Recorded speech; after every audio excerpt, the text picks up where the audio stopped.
detailed necessary for the implementation of a favorable environment by putting the accent on the best practices and the experiences of the developing countries such as Malaysia, Jordan, and Turkey. To moderate this roundtable, we have the pleasure of welcoming Mrs. Liga Rubile Georgi, principal collaborator at GAES, who will lead our exchanges and will honor us by presenting to us the honorable speakers. Our experts will share with you their points of view, their experiences, on the best practices to ensure and develop continuous flow of PPP partnerships in our developing countries. Thank you. Enjoy this session.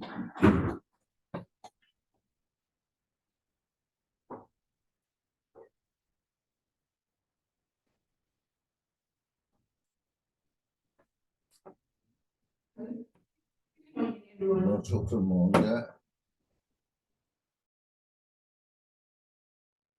So welcome to the first session, which is on improving the enabling environment and understanding the key necessary steps. For those of you who have been here since yesterday, I'm sure you've all been having a great time, and I'm sure you agree that yesterday's session was really enlightening. And our discussion today is also going to be relevant and it's going to be an enlightening one. Today, we're going to be having experts from DFIs and from ministries who are going to be joining us to have very, very vital conversations on PPP. We have Adele Paris, who is a senior investment officer and transaction advisory department at IFC. We also have Prima Atobunza, who is Senior Legal Counsel and Head of PPP Infrastructure Portfolio, Africa Legal Support Facility, and the Cote d'Ivoire Chair, WAP Africa. We have Sedef Yabus Noyan, who is the Head of PPP Department at the Presidency of Turkish Republic Strategy and Budget Office. We also have Mr. Mohammed El Abbas Wade, who is the Principal Transport Engineer at AFDB on our panel. And finally, we have Mr. Ater Ezat Hanura, who is the Director of the PPP Central Unit at the Ministry of Finance, Egypt, who is going to be joining us virtually. So, when we talk about improving the enabling environments, we have first acknowledged that there is an enabling environment. However, the key question is that, is this enough? Is it enough to cater to the ever-evolving form and nature of PPPs? And are the existing infrastructure and institutional and legal frameworks sufficient for PPPs to thrive? At the end of the day, PPP is a partnership, and all parties need each other. Therefore, an enabling environment is a balanced environment and is a function of everyone involved, from the line ministries to the PPP units of the country, the private sector, and taking into consideration the infrastructural needs of the country, as well as the end users of the infrastructure provided. So an enabling environment starts with the institutional framework, the legal framework, and identifying the separation of roles between the line ministry, what ministry does what exactly, and who does the private party interface with. Also, how are risks being addressed in the country and in the project documentation? And does the private sector really understand the vision?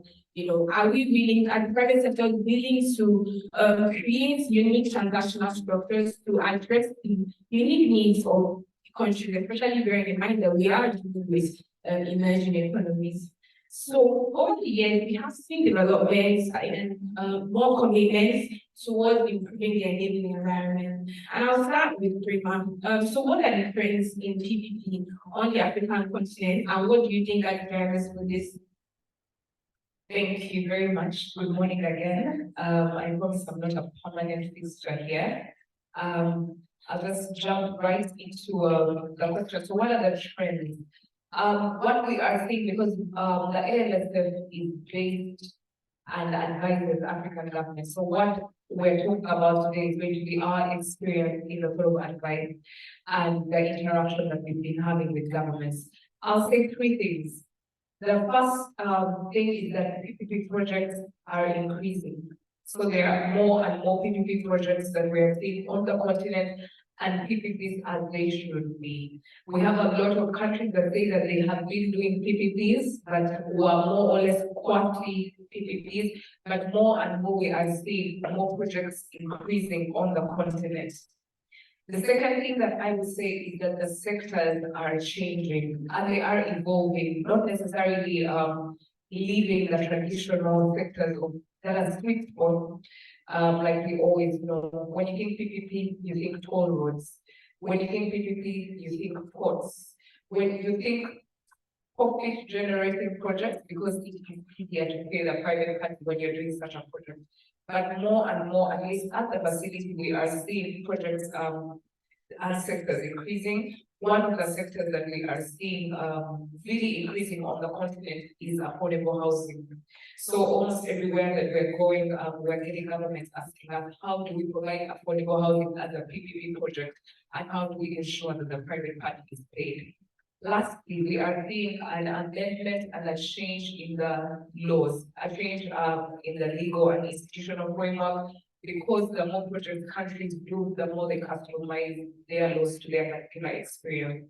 The truth of the matter is that originally, most PPP laws are a copy and paste job, and I think that's okay, because when you're starting out, you must start from somewhere. But the more projects you do, a country should be flexible enough to be able to update its laws in order to customize it. So those are the three things when it comes to trends. What are the drivers? Just two drivers for this. Number one is time. The longer that a country has a PPP law and a PPP framework and it tries to do projects, the more it will understand, the more you will get to professionals that are able to do such projects. So time is really a factor. So because of that, we're seeing more projects. And once there is one successful project, then the government is more comfortable, the private sector is more comfortable, and then you will see a flood of projects. The last and secret ingredient will always be political will. Once you have the political will and the political sort of force behind you, then you will have a lot more projects. So those are the trends that the drivers that we're seeing at the community. Thank you so much, Prima. I think you mentioned very key points as to the drivers and the things that are happening in the African continent.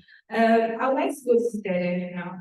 So bearing in mind that countries are constantly evolving and constantly changing their laws to keep up with the climate of public-private partnership. How can the public sector create an improved enabling environment to deliver and support the certain PPPs, as well as provide maximum benefits to the public? Thank you very much. Something for country to be aggressive of PPPs is macroeconomic and political stability, first of all. This is an umbrella principle. Then comes the rule of law. It is as important as the stability. And then comes the political will that supports the PPPs, because PPPs are long-term contracts, and if only one government is behind it, and 4 years, then 5 years after that, other governments are not supported, this will create problems for projects, for PPP projects that have a contract duration more than 13 years or 15 or 20 years. They're quite long-term contracts. So these are being the umbrella principles that the public side should provide. I think there are 3 important pillars for the public to create a conducive environment for PPPs. These have been told by Prima and the other speakers before. One of them is institutional setup, where the roles of all public entities are defined in private sector, and regulator knows who to correspond with it was set. The second one is the regulatory framework, which defines the rules and procedures transparently, and they're understandable and foreseeable by the private sector and the creditors. The third one is the incentives.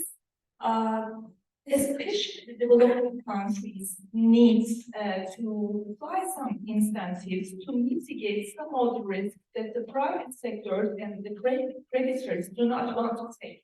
These incentives can be in form of many things. It can be in form of debt assumption by Treasury. It can be in form of revenue guarantees or tax deductions or free expropriation. So it depends on the structure of the country to give which incentives. And two important things which can be counted as incentives can be international arbitration for solving disputes, and also one more thing that which I cannot remember at the moment, sorry for that.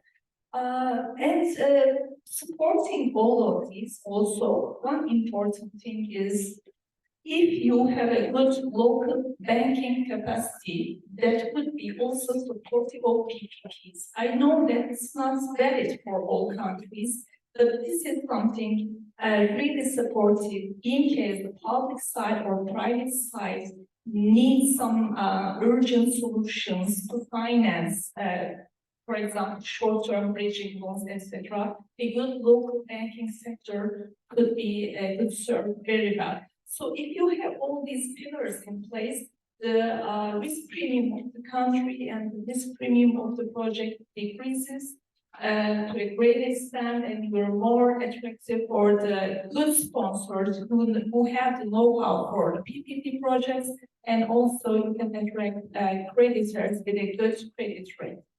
Thank you. Thank you so much.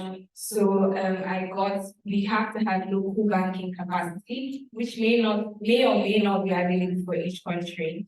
And just kind of switching to DFIs as well, I wanted to know, so do DFIs have a role in creating and living environments for PPP? Yes, thank you for the question.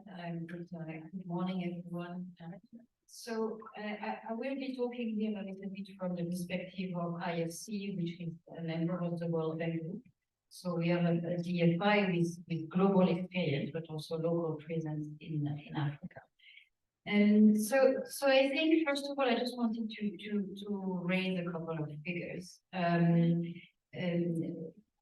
Some reports, one from Deloitte that I read recently, states that only about 16% of cities worldwide, that include also all countries, only 16% of cities worldwide can self-finance infrastructure that their communities need.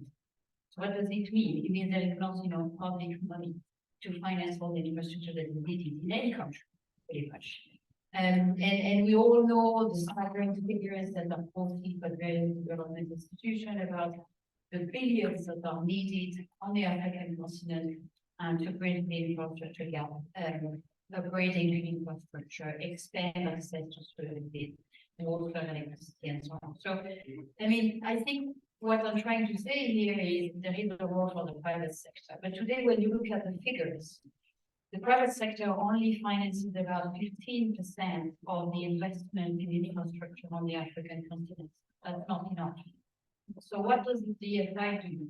Hopefully, they mobilize more and more private sector money into your infrastructure projects. And how do we do that? I think the DFI has the advantage of data banks as well. We talk a lot about data, says about anything and everything, but we benefit from having the global knowledge and a more, I guess, open-minded analysis of risks.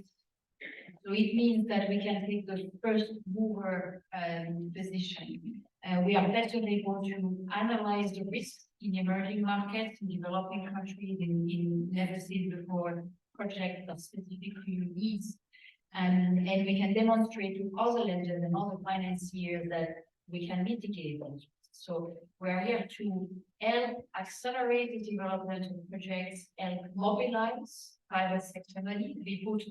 I think our new president wants us to mobilize even more. For even $1 that we put, maybe we can only have 10 hundreds of other private sector money. So I think our goal is to kind of go from this 15% of infrastructure finance private sector money to a lot more.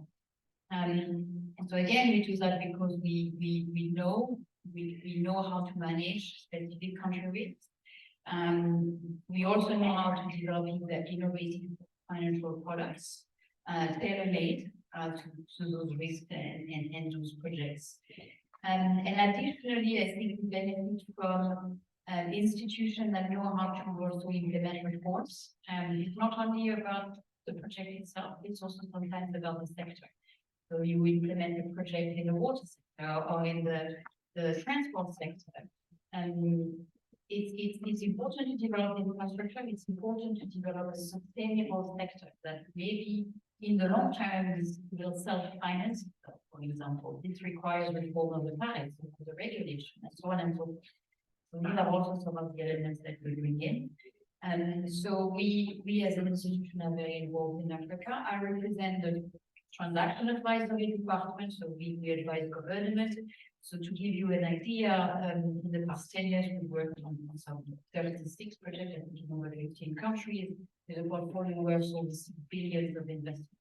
So we hopefully bring the number, bring the mobilization, and bring innovative solutions to capital needs. Thank you so much. I think it's very interesting to hear that, ISU wants to do more, and I hope we get to have more kind of projects, more PPP projects being financed as well. Mohammed, I wanted to just ask, I know that there's an AFDB framework, right? So can you please tell us a little bit more about the PPP framework? Pour répondre à cette question, je voudrais d'abord rappeler que l'Afrique, rappelez un peu le contexte. That is to set the context in which we have elaborated this framework PPP. And we need to know that Africa is a continent with immense potential, but we continue to face important deficit in infrastructures. The gap is enormous, namely in the field of transportation, electricity, water supply, which constitutes an obstacle to economic growth and to the development of numerous African countries. Such challenge will impact not only the economic situation for the African populations, but also their competitivity worldwide. The African Development Bank judges that Africa needs more than $100 billion of investment in infrastructure in order to bridge this gap. The causes of this deficit in infrastructure are multiple, namely limited public financing, inadequate preparation of projects, above all, weak government and lack of access to financing. It's obvious that traditional approaches so far used are not adequate by themselves to lift this challenge. Private-public partnerships appear as an efficient instrument to meet the deficit in infrastructure by taking the force from public-private sector. PPP offer a unique opportunity to mobilize investment and favor innovation and improve the efficiency and quality of the infrastructure projects. Africa has now certainly encouraging experience in terms of PPPs in different sectors with success stories showing the transformation impact of this partnership in countries such as Ghana, Kenya, Nigeria, and South Africa. Significant progress in the elaboration of frameworks have helped in this regard. The attraction of private investment and the realization of infrastructure projects are of national importance. So,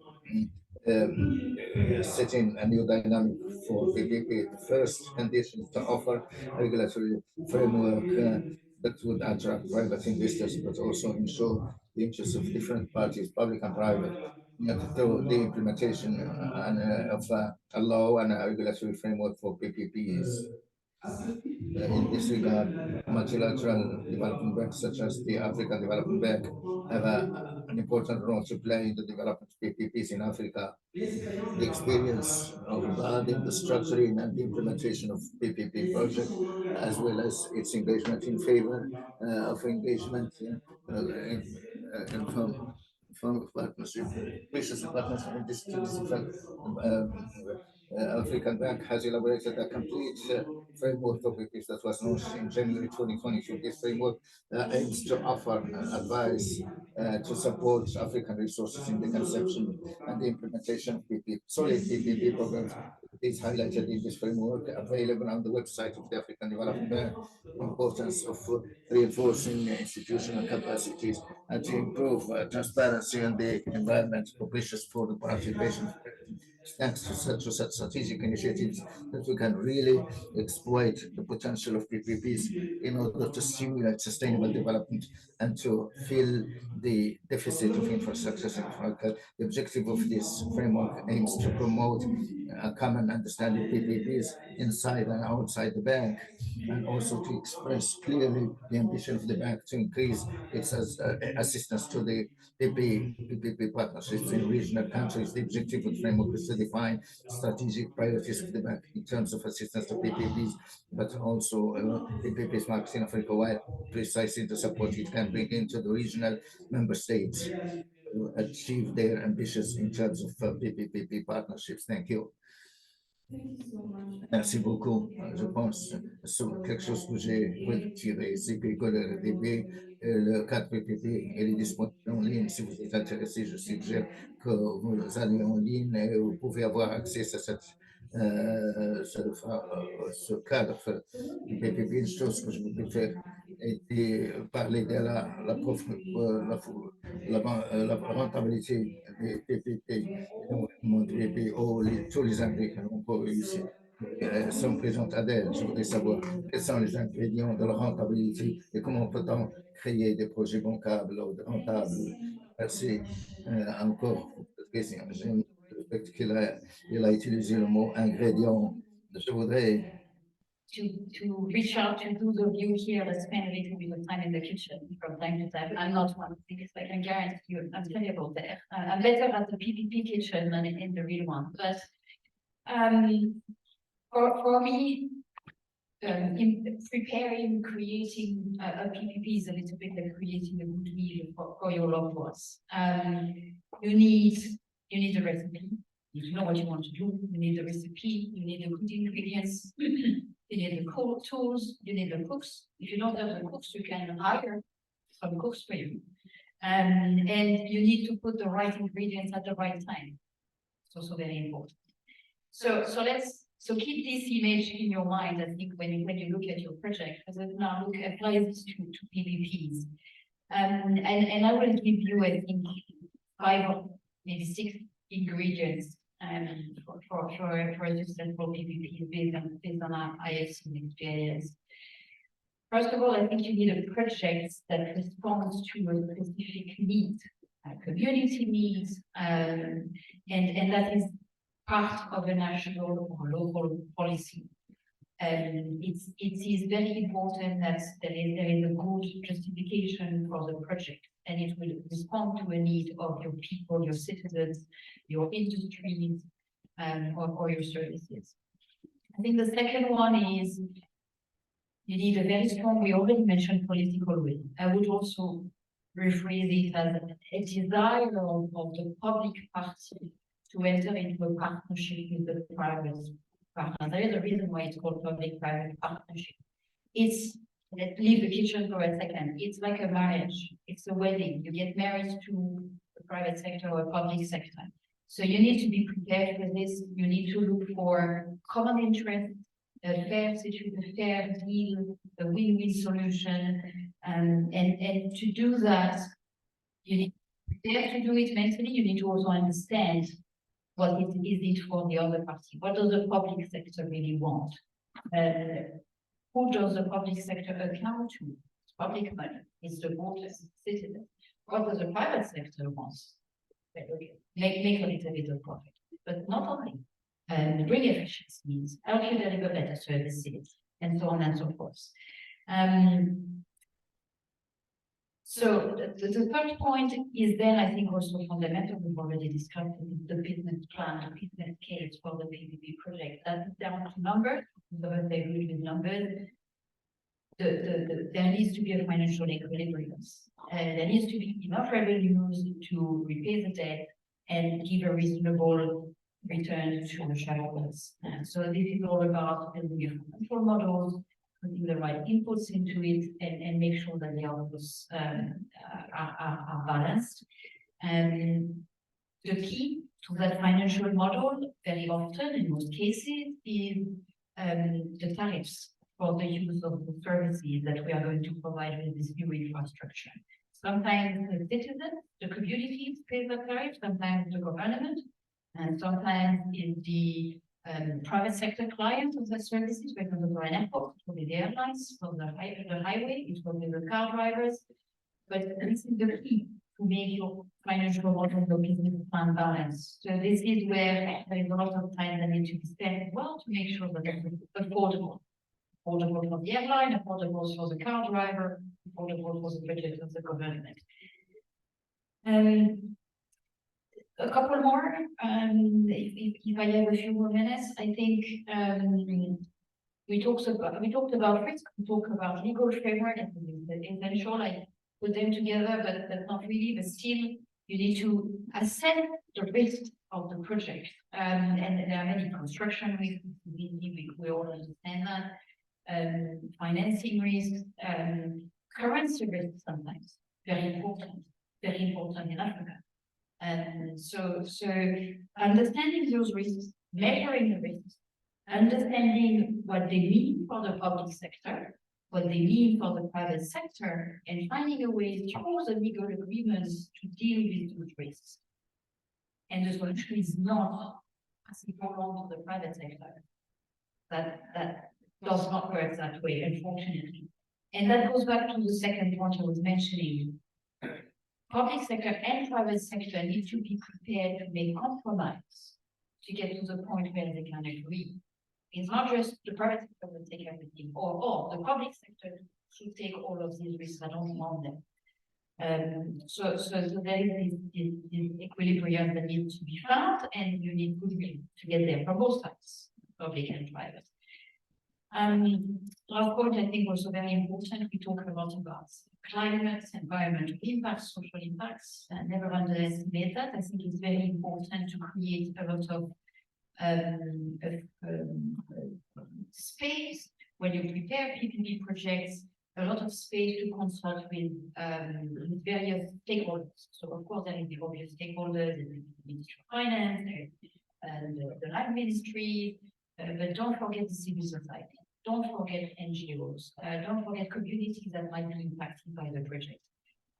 Because they need to be taken into consideration, and it's very important also for lenders to be able to get comfortable that the project is accepted by all the parties.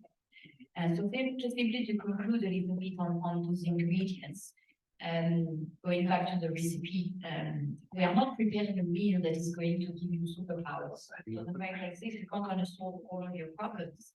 But if it's properly put together with the right ingredients at the right time, the right scale, the right expertise, I think it can solve some of the bottlenecks that we have seen on the continent to deliver more infrastructure. Thank you so much for that. I think what we've learned today is that PPP has specific ingredients, and timing is very important. What are you doing and when are you doing it? How do we address risk in our documentation? And it's important to get the recipe right to have a successful project. I just wanted to check if Ate is available at this point. Okay. I think we'll go to Prima. In your experience, right, what provides lenders and private parties with sufficient comfort when dealing with public entities and the government in PPP transactions? Thank you very much, Lolia. I really like the analogy of the recipes because I like to cook. And so if you hear me using it somewhere else, it's okay. But I think it all goes back to what Adele was talking about. But when it comes to the government or the public sector, there's a particular role. There are particular roles that government plays, and so there are particular things that private parties are looking for from governments. The first thing that can only be in the hands of the government is a clear legal and regulatory framework. That's in the hands of the government, and that is what will attract the private sector. Yesterday, we had a bit of a heated discussion about whether you actually need a PPP law by itself or a PPP unit, but there must be rules of the game. That is the recipe that Adele was talking about. There must be rules of the game, and the private sector must be clear that when you come into this country, this is who you're seeing, and these are the steps. So we know that there are countries where there's a lot of confusion when it comes to projects simply because the rules of the game are not clear. You don't know who to go to, and that's a really big thing that we're seeing that can only be controlled by the government. Another thing that will give the private sector comfort for governments, and going back to Adele's example again, is who's cooking, who are the cooks, who is on the project team. So it should be clear that everybody that has the skills that are needed must be part of the project team, and the people that need to make the decisions must be making decisions efficiently and early on in the process. Again, yesterday we had a discussion about doing a lot of the project work and then bringing the project to the decision makers at the end. And people are asking, oh, what's this project about? And that's something that we're seeing in our country that we're working in right now, where we are fighting to launch an RFP that we have worked on for maybe 3 years now, but the decision maker did not even know that the game was, the project was coming. So who is part of the project team? And they have the right skills, but can they also make decisions? And do you have, it's really important that you have decision makers and they have the political will, like I say, that's the secret ingredient. The last point I'll talk about, of course, that that comes back sometimes for the private parties is some sort of financial comfort from the government. Of course, we know that in Africa there's risk. I keep saying it's more perceived risk than actual risk. We have risk, but there's also a lot more perceived risk. And so what comfort is the government giving?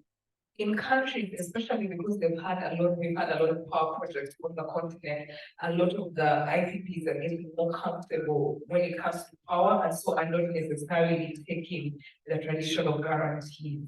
So now we are beginning to see a lot more protocol offshore agreements. We're beginning to see a lot more comfort being given through the termination payments, and not necessarily the guarantee as it should be, which is usually sort of a forbidden word in the Ministry of Finance. So what form of comfort is the government giving to the private party to know that they will be paid back, they will make their money back? But just like put this as the last point, I think that always comes later, because once you know the rules of the game are clear, once you know who is making decisions here and are they making the decisions, then when you have 1 or 2 projects where guarantees may have been given or may have been given in different forms and the projects have worked, you see the private party and even the lenders and DFIs coming to be more creative on how to structure projects because they can trust the team and they can trust that projects will work in this country. Yes. I think in Nigeria we're also seeing a lot of termination compensation clauses as well as PCOA. So hopefully we're going to see more of those kind of instruments being used instead of your traditional sovereign currencies. So we have as a line now. I wanted to ask a key ingredient of bankability, like our previous speaker had mentioned, was a clear risk matrix. What are the risks and how are they dealt with in documentation? As African countries, we do have peculiar risks, like we said, we have currency risk, we have inflation risk, we have rising interest rates, currency valuation, and change of government. So how has Egypt addressed these risks? Thank you for giving me this opportunity to share some of the experiences that we had passed through. Actually, Egypt PPP unit is almost 17 years old now.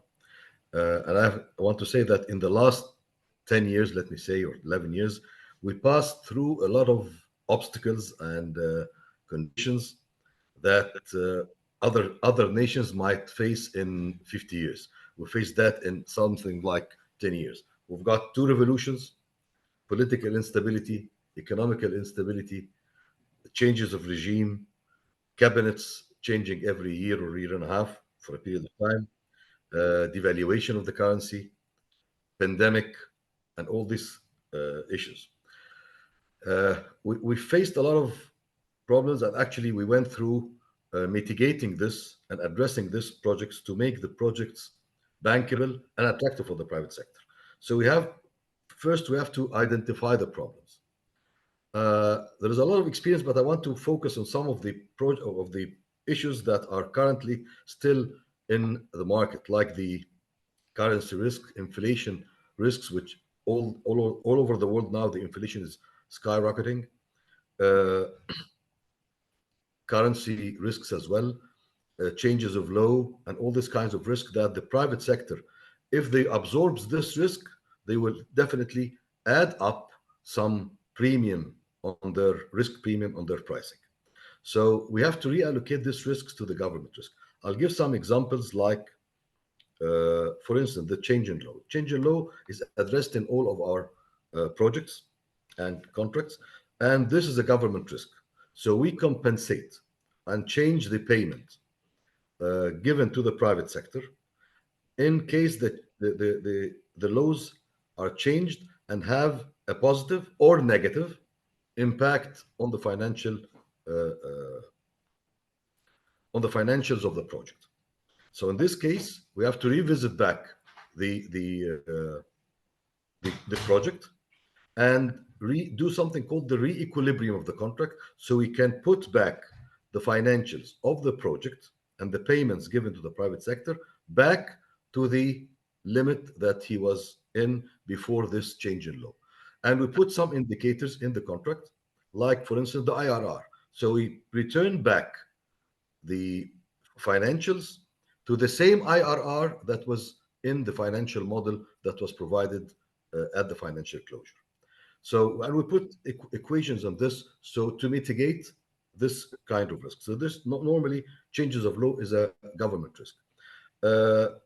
Given that normally in normal projects, the private sector factor in the cost of financing, and the cost of financing is part of his pricing, and he gives in his final price, including the cost of financing based on his agreements with his banks.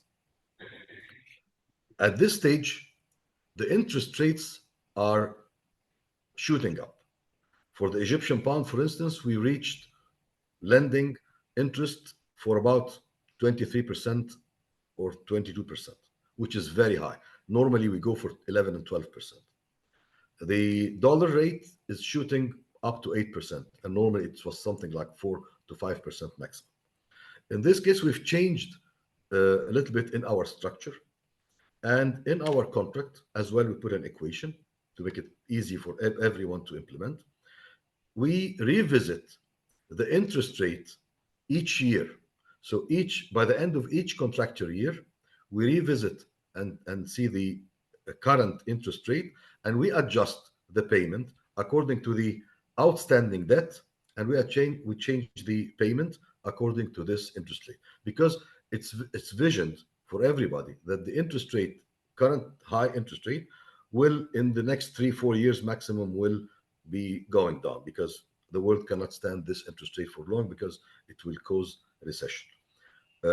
So this is some of the mitigation, as well as the inflation.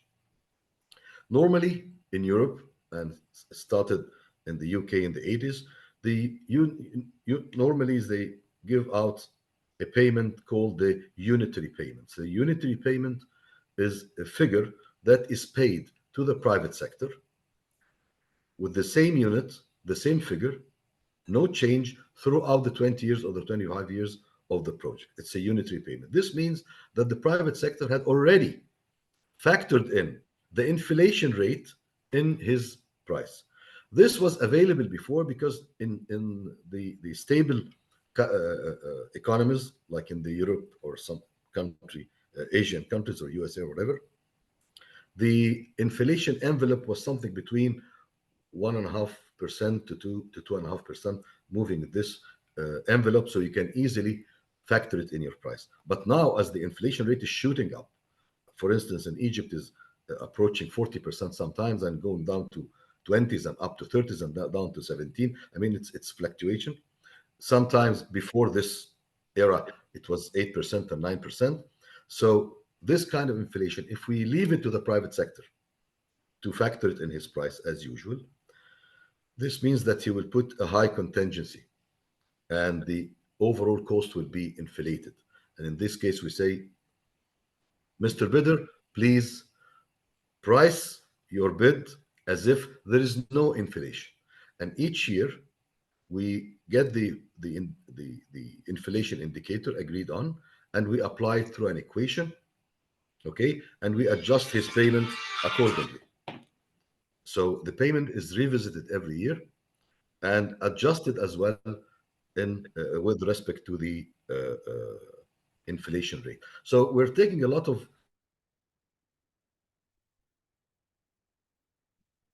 We lost you, we can't hear you. pardon. Okay, we can hear you now.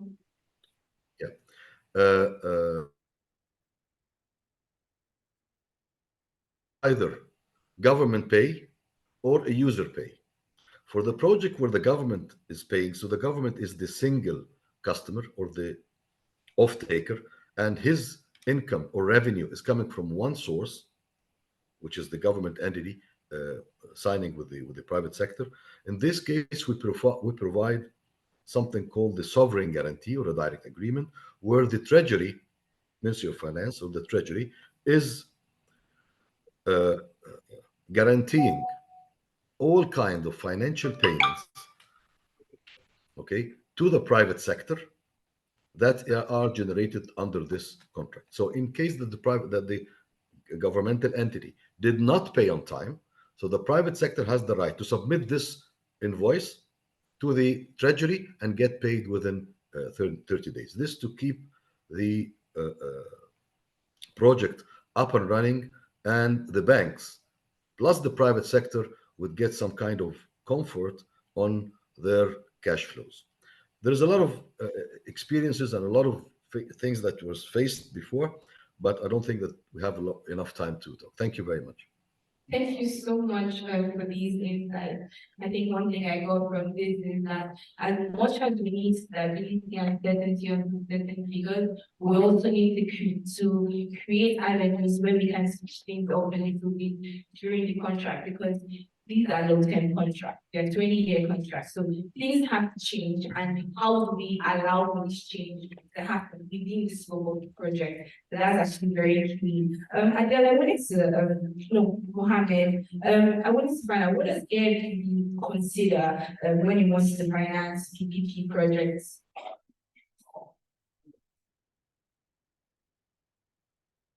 Merci beaucoup. D'abord, il faut comprendre que les projets ne sont pas PPR, PPR, comme on a l'habitude de dire dans notre jargon.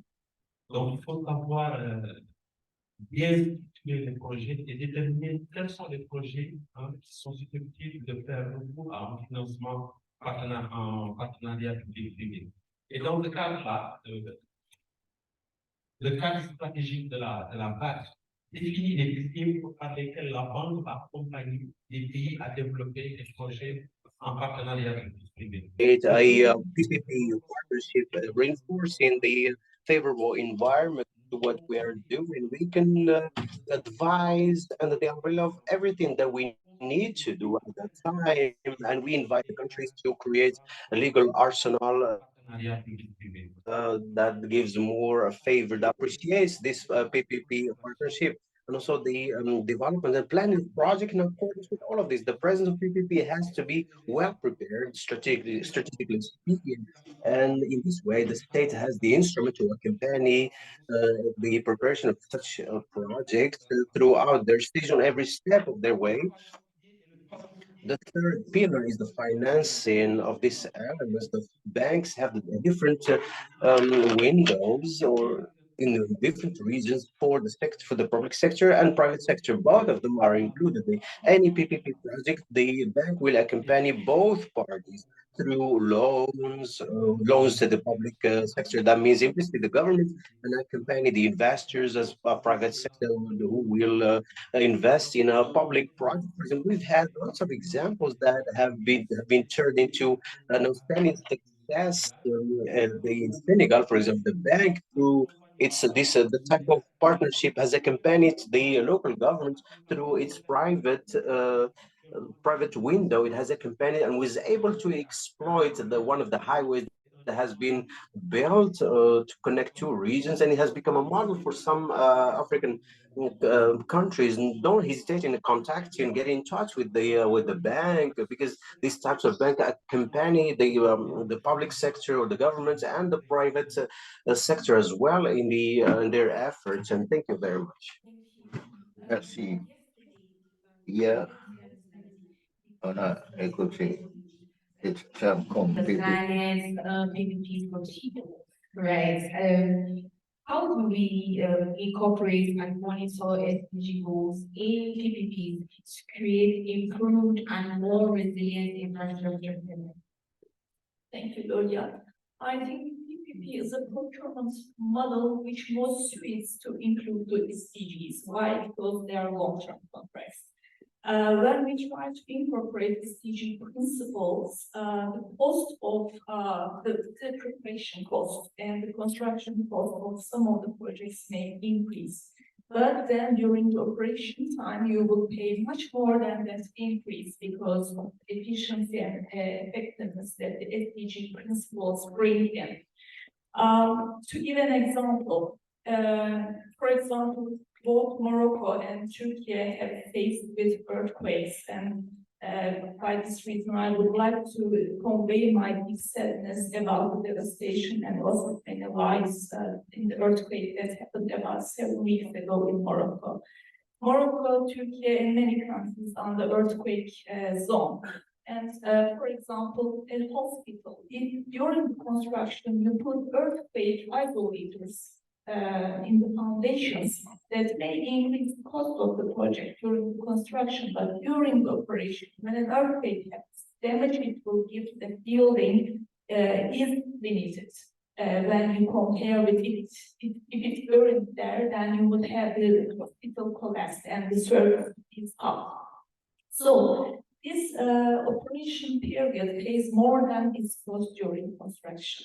Or when you're including all stakeholders during the project preparation, the preparation phase may elongate, but you then really meet the expectations of those people, and those people own that project, they accept that project, because PPPs are not accepted by many of the public stakeholders. They're seen as something consuming money. So by including stakeholders and tell them what PPP project will really help people to own that project, or being respectful to the environment will guarantee the success of that project, because the PPP project is in harmony with the nature during the whole life cycle of the project. So these are some examples that I want to give.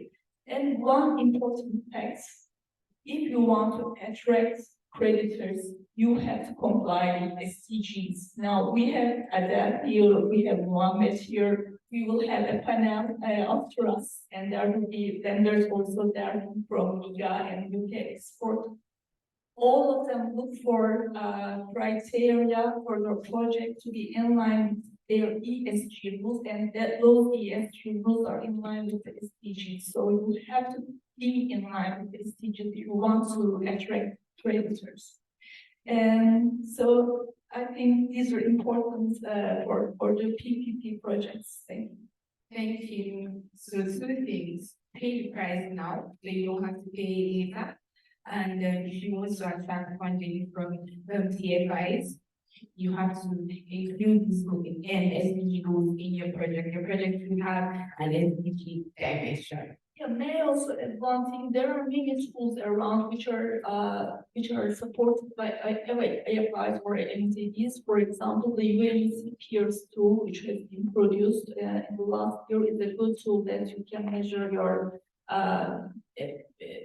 adoption to the SDG, or the Blue Dot, that it is a kind of rating system that is being studied by OECD, or there is a platform that is supported by many MTBs, including the World Bank, the EBRD, I don't know, maybe African Development Bank. So there are many tools that people can use, your countries can use to assess whether they are compliant with the SDGs or not.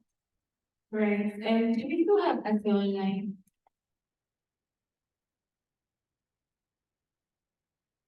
Okay, I think we'll go on to our next set of questions. Okay, yeah, we have Hassan here. So we can all agree that PPPs are expensive. And even there's another layer of complexity when we have to do green PPPs, right? And then another layer of complexity when we have to start converting existing PPPs or adding a dimension of greenness to the existing PPPs. I understand that Egypt is currently working on a manual on how to do this. So, Ate, could you please share more lines on this? Can you higher your voice a little bit? I can hardly hear you. Can you repeat the question, please, again? And Can you hear me? yeah, Yes, I wanted to shed some more light on the manual that Egypt is developing in relation to adding the sustainability dimension to PPP. as I understand, you're talking about the initiative that we're working on, the green projects, or something else. I can hardly hear. Yes. Yeah. Uh, Currently, we're working with the World Bank uh, to transform all our PPP projects, or most of our PPP projects, to be more precise, to green projects. And by end of February, early March, we will be coming out with the guidelines and a manual how to change or transform our PP projects to the green projects. I want to mention here that the green projects, to go green and to comply with the COP27 and COP28 and all these regulations, we are adding another layer of cost and capex and another layer of sophistication to comply with all these climate changes and green projects. In this case, it's very important to have access to the green funding, which is available, and it's hardly to access from most of the projects or most of the countries. So we're working now to come out with this manual and guidelines so we can share it with all African countries who are having the same economical and social situation like similar to Egypt. So once we can have this through this panel or through this platform, we can disseminate this guidelines and manuals. But after we test this in two projects, we're testing this in two projects currently, and by March or April, the latest, we will be giving out a manual that is applicable and tested over 2 or 3 projects that we can easily willing to participate. I have to say here that the IFIs, developing banks, have a major role in this regards. Uh, the main problem that we are facing, or everybody is facing in accessing this green funds and turning projects to green projects, that the regulations or the requirements that the IFIs who are managing any green funds, uh, all these kind of regulations or requirements are under development, let me say, and they are developed over the years because this is a new thing to everybody. So for me, sometimes it seems like a moving target. I've tried to capture this regulations or this requirements. By the time I'm almost there, I find it a little bit moving. So we have to comply with another thing. So it's like a moving target. So there should be a stop and say that if you do this, you would be green compliant and you can access the green funds. The basic role of the IFIs or the development banks here is to assess us and all other different countries to expedite and to train us how to fill in this booklets that are given to access this green fund. The main problem that we might face sometimes, or normally, let me say, is that after awarding the PV project, we allow something between 6 to 9 months for financial closure. The green funding is a major component in this in the financial closure. The time span to close a deal with a green fund might take much more longer than the financial closure.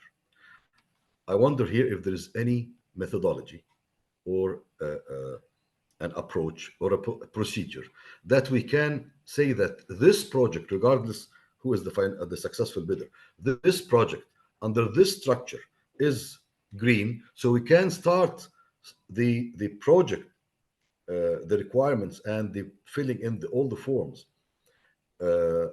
at an early stage of while procurement procedures. So by the time they reach financial closure, this all the requirements and procedures and documents to access the green funding for this private sector for this project could be agreed with, because always there is a mismatch between the time taken to reach the financial closure and to access the green funds, given that the project is approved as a green project.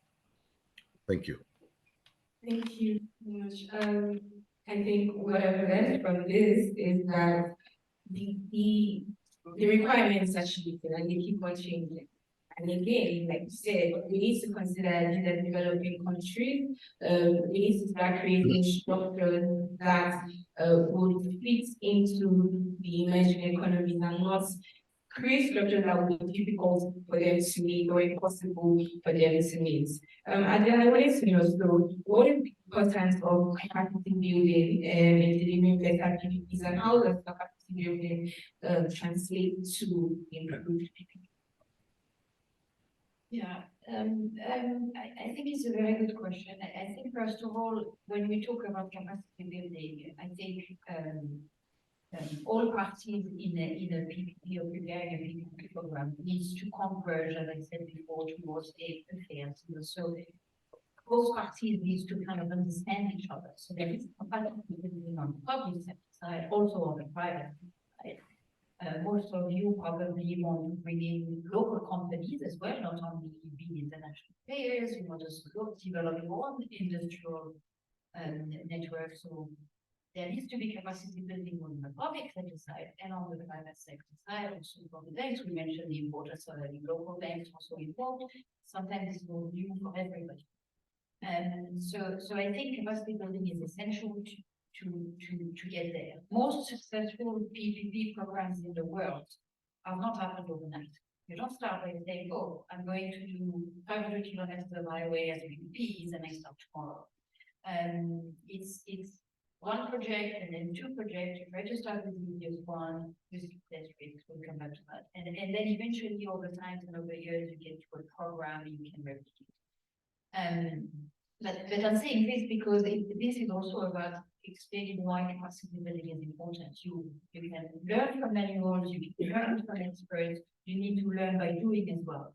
And so that's also very important. So a couple more points, I just haven't taken too much time, so I'll be quite quick, but I will focus a little bit on capacity building on the public sector side. First of all, because I think most of the audience here is from the public sector, and also because for most of us on the continent, sometimes PPP is a new tool. Use a little bit, maybe success, and then we want to ramp it up, as we said, and we can do more with it. I think it's important because at the end of the day, you are going to be sitting on the other side of the table with private sector participants that are very sophisticated, very experienced, and they've done PPPs all over the world. And they might want to come to your country. You want to sit on the other side of the table and be well prepared.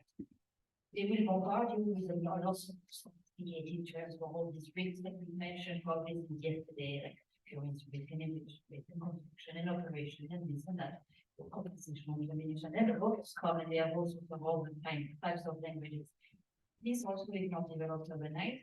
This is why capacity building is important. You can allow you from the public side to sit on the other side of the table and actually have a meaningful conversation.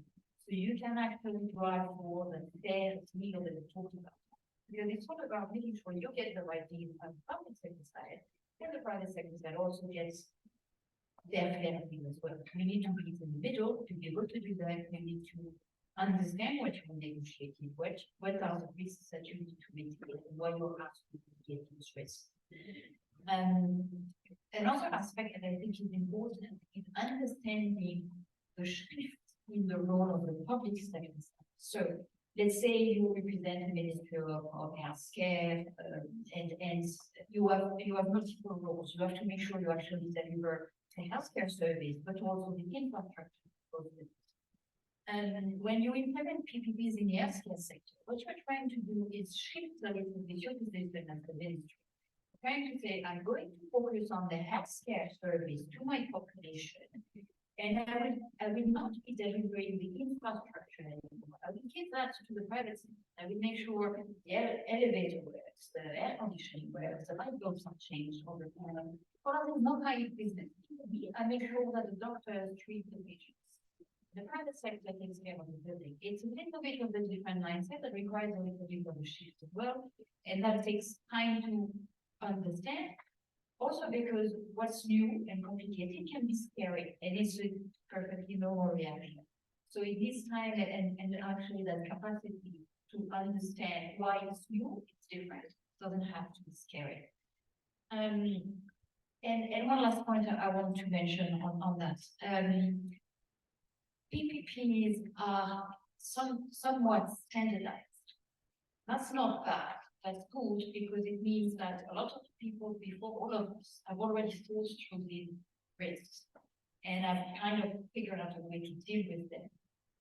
That's the good news because it means that we can learn from what has been done and then we avoid replicating the mistakes. The thing is, one size does not fit all. So a broad PPP conception that works in Senegal might not work in Ghana. You need to change this and that. You need to adapt it. So to be able to take something that has worked somewhere else and adapt it to your country, you need to be able to understand it very well. But that tailoring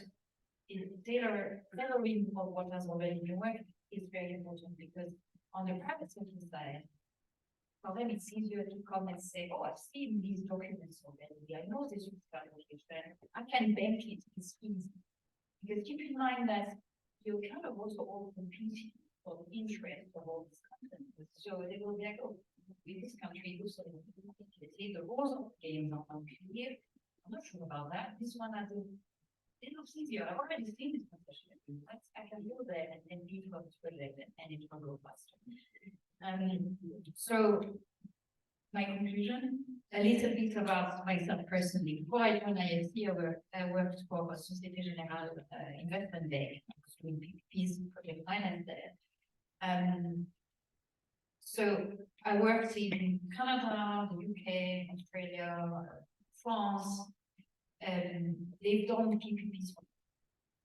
They still hire transaction advisors. They still have lawyers, law firms to help them. They still have engineering firms to help them. It's not because they have not built the capacity. It's still because they need external resources and knowledge of what has happened in other markets to learn from others. And so I wanted to say this. And another anecdote, but Canada is a very mature market for PPP. And actually I left to come to IFC because I was bored. Once you've done one hospital PPP in Canada, you've done more. It's the same contract every time. It's the same people, same leaders, same finances. It's nice in a way because once you found the key, then after it replicates and it can be very easy. But the thing is to get it. And that takes learning by doing and seeking opportunities. Thank you so much for that, Prima. So how does ALSF support government ministry in capacity building?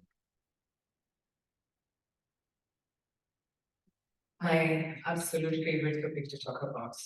And simply because I think that as an institution, we're doing very niche work, and I'll start from where Adele stopped when it comes to one of our key pillars being capacity building.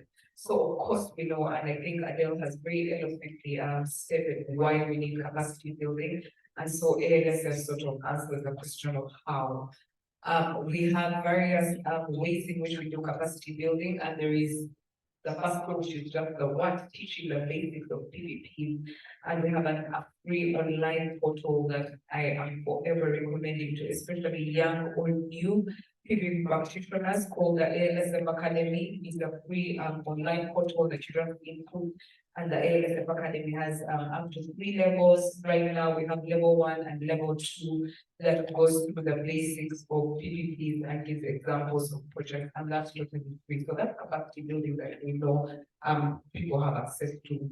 The next kind of capacity building that we do is, events like this and workshops like this where we bring stakeholders into the room and, share ideas and do a lot of knowledge sharing. The most important type of capacity building that we do, we think, is project-based. So every PPP project that we do must have a capacity building element. And we are trying to move away from just doing it through workshops and ensuring that we have a learning by doing. And so even the advisors that we work with must always work with local council, must always integrate local expertise in the kind of advice that they give. So that's one of the things that we do. The second thing that we do as a facility, which we think is really our sweet spot, is provide transaction advisory support to governments. Like I mentioned earlier, we were created simply to answer that question that private parties have all the advisors, they have all the money, they are ready, they come at you guns blazing, but many times governments need support. And unfortunately, sometimes governments will come with the attitude that they have, they do not have the upper hand, and yet because they own the resources, they will always have the upper hand in transactions, and so the ALSF comes in to provide transaction advisory support. Of course, because we are a legal support facility, our sweet spot is providing legal advice, but we have noticed that in all the sectors that we work in, you must have technical advice, you must have transaction advisory support. So when do we come in? We come in post feasibility study. We are demand driven, so governments will send us a letter of requests. We'll do the usual run of the mail due diligence. And then after that, we will work together with our advisors, legal, technical, and financial to support the government. Right now, what we're noticing, like I said before, we are doing a lot more advice on procurement of projects, which means that we come up with the RFPs, the RFQs, and the standard project documentation. And we, of course, work at this with governments, and then our most favorite bit is to actually come in and advise on the actual negotiation of the concession of the PPP agreement. And so we work with governments throughout the process, and most importantly, we'll also come into some sort of compliance matrix to ensure governments are complying with their obligations. Thank you.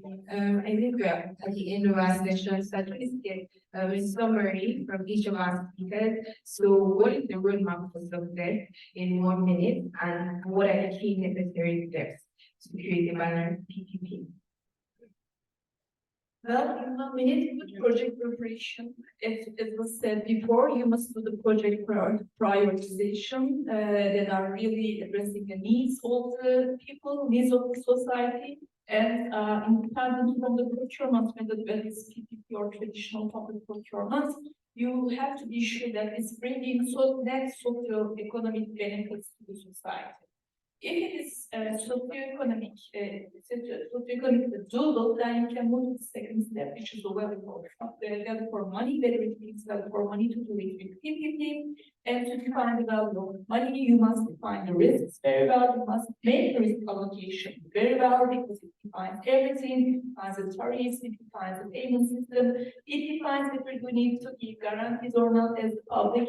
Whether it's affordable for the public, whether it's doable or attractive for the private sector, and it defines the the structure of the contract.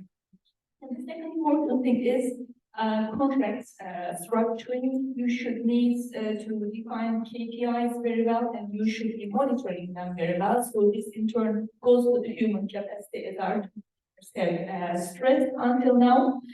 And last but not least, transparency and openness bring much better results for all the projects for both sides. Thank you. So trust is very important. You have to set a private practice and the private person has to always trust the government. Adele, do you have any key necessary steps?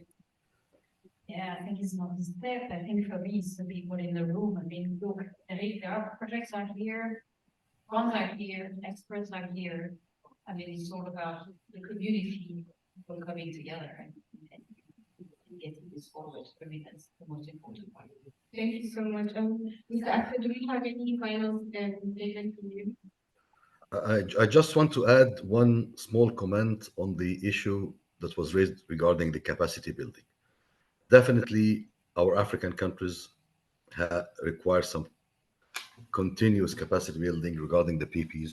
As you know, that the PPs is not a standard format, and even the structure of a project today, if you tender another project in 3-4 years ahead, you might change the project or change the structure of the project, given the economical and the social system that are changing every now and then. But there's one thing I want to add here on the capacity building. We need to have a regular capacity building on the so-called contract management. The contract management is a little bit different than the project managers. Project management, most of the countries and most of the people in the private sector and the public sector have got good experience in managing projects. However, the PPPs, given that it's a long-term project, a long-term contract, and a compound contract, because it includes financing, building, maintenance, operation, and all that things. So it's a compound project, a compound contract, which dictates the existence of a contract management. And contract management here requires technical, legal, and financial team working together, understanding completely the structure of the project and the contract, and how to properly manage the contract to avoid any coming disputes between the private sector and the public sector, and can reform the direction or the behavior of the public sector in case they deviate on the contract, and accordingly the private sector. The contract management concept is new to everybody. It's always something like 10-15 years back or 20 years back. But this, once the continent is increasing and widely involved in the PPPs requires or indicates or dictates contract management capacity, which normally is built up over the experience, but at least the basics and the concepts of the contract management should be understood and absorbed by the people working on managing this PP contracts. Thank you. Thank you so much. So we've come to the end of our session. Unfortunately, we're only a little bit behind time. I wanted to know, do we have any questions from the audience? Sorry, we have a question.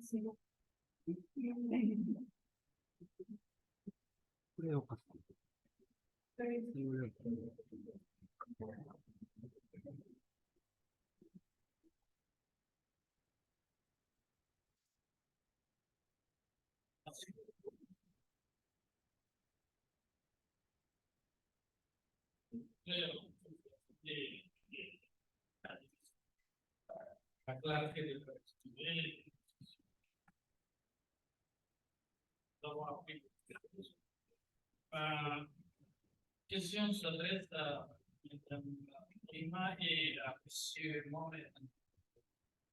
Je voudrais savoir votre institution africaine. Que vous avez pensé à évaluer les pays africains en ce qui concerne aujourd'hui, puisqu'on dit que les PPP doivent être normalement faire combien d'Africains n'ont pas encore de législation? Et pour les pays qui ont de législation, For countries that have quelles sont les disparités what are the que la banque peut donner à travers la pour qu'il y ait au moins les grandes lignes d'une harmonisation qui peut faciliter les dialogues avec le secteur privé quand on va d'un pays à un autre, quand on voit beaucoup de disparités qui font que ça va être difficile de pouvoir gérer tout ce que vous venez de dire comme principe qui permettent de faciliter les investissements. Je vous remercie. So we're over time. I think we will take your question maybe at the back or something. I think the next session is coming right now. Thank you so much, everyone.